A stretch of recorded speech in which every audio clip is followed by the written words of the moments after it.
ସେଇ ତାଙ୍କର ଯେଉଁ ଡିମାଣ୍ଡ ଥିଲା ଦରମା କଥା, ସ୍ଥାୟିତ୍ୱ କଥା, ଆମର ପୂର୍ବତନ ମନ୍ତ୍ରୀଙ୍କର ରିକ୍ୱେଷ୍ଟ ବେସିସ୍ରେ ମୁଁ କଥା ବି ହେଲି ଆମ ହାୟର ଅଥରିଟିଙ୍କ ସାଙ୍ଗରେ। ତ ସାର୍ କହିଛନ୍ତି ଯେ ଆମେ ଚିନ୍ତା କରିବୁ ତାଙ୍କର ଯେଉଁ 3 ମାସ ବକେୟା କଥା ଯାହା ବି କ୍ଲେମ୍ ରହୁଛି ସେଇଟା କଥା ଚିନ୍ତା କରିକି ମୋତେ ଜଣାଇବେ କହିଛନ୍ତି। ଆଉ ଅନ୍ଟିଲ୍ ଫର୍ଦର କ୍ଲାରିଟି ଗଭର୍ଣ୍ଣମେଣ୍ଟର କିଛି ଫର୍ଦର ଇନଷ୍ଟ୍ରକ୍ସନ୍ ଯାଏ ତାପରେ ମନା କରିଛନ୍ତି ଆଉ କୌଣସି ପ୍ରକାର କିଛି ମାନେ ଏକ୍ସଟେନସନ୍ ନ ଦେବା ପାଇଁ।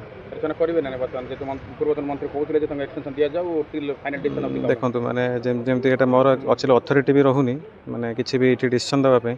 ଯାହା ଇନଷ୍ଟ୍ରକ୍ସନ୍ ମୁଁ ପାଇଲି ମୁଁ ସେଇଟା ହିଁ ଖାଲି ଜଷ୍ଟ ରିଲେ କରୁଛି। ତାହେଲେ ବକେୟା ଟଙ୍କା ତାଙ୍କୁ କେମିତି ଦିଆଯାଉ ଯେହେତୁ ସେମାନେ 3 ମାସ କାମ କରିଥିଲେ? ଆଜ୍ଞା ସେଇଟା ଯେମିତି କହିଲି ମାନେ ଆମର ହାୟର ଅଥରିଟିଙ୍କ ଇନଷ୍ଟ୍ରକ୍ସନ୍ ହିସାବରେ ଯାହା ସେ କହିଛନ୍ତି କଥା ହେବେ ଜଣାଇବେ କହିଛନ୍ତି।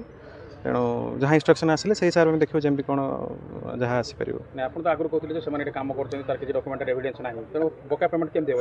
ନାଇଁ ସେମ୍ ହିଁ ଜିନିଷ ଆଜ୍ଞା ମାନେ ଯାହା କହୁଥିଲେ ଆମର ସେ ଗଭର୍ଣ୍ଣମେଣ୍ଟ ପେରୋଲର ଏମ୍ପ୍ଲୟି ନୁହନ୍ତି ସେଇଟା ଏବେ ବି ମୁଁ ସେଇଟା କହୁଛି। ତ ତାଙ୍କର ଡକ୍ୟୁମେଣ୍ଟେଡ଼ ଏଭିଡେନ୍ସ ବି ସେମିତି ନାହିଁ। ଯାହା ଆମେ ପୁରୁଣା ଯେମିତି କହୁଥିଲି ରିପୋର୍ଟ ଯାହା ଆସିଥିଲା ଗୋଟେ ପୁରୁଣା ରେକର୍ଡ଼ ବେସିସ୍ରେ ସେ ବେସିସ୍ରେ ହିଁ ଖାଲି ରିପୋର୍ଟ ଆଦାନ ପ୍ରଦାନ ହେଇଛି। ତ ସେଇ ଜିନିଷଟା ହିଁ ଯେଉଁଟା କହିଲେ ଆମର ହାଏଷ୍ଟ ଅଥରିଟି ଯେ ଯେଉଁ ଗଭର୍ଣ୍ଣମେଣ୍ଟ ପାଖରେ ପେଣ୍ଡିଙ୍ଗ ଅଛି ସେଇ ରିପୋର୍ଟଟା ସେଇଟା ଆସିଲା ପରେ ଯାହା କରିପାରିବେ କହିପାରିବେ। ତାହେଲେ ବକେୟା ଟଙ୍କା ତାଙ୍କୁ କେବେ ମିଳିବ, କେମିତି ମିଳିବ ତା ଉପରେ ସେଇଟା ଏଇ ମୋମେଣ୍ଟରେ ମୁଁ କମିଟମେଣ୍ଟ କରିପାରୁନି ଯେହେତୁ ମୋତେ ନିଜେ ସାର୍ କହିଛନ୍ତି ପରେ ଜଣାଇବେ ବୋଲି କଥା ହେଇକି, ତେଣୁ ସେଇଟା ହେଲା ପରେ ମୁଁ କହିପାରିବି। କାମ କରିବେ ନା କାମ ବନ୍ଦ କରିବେ? ହାୟର ଅଥରିଟିଙ୍କ ଇନଷ୍ଟ୍ରକ୍ସନ୍ ହିସାବରେ ସେମାନେ କାମ ନ କରିବା ଉଚିତ।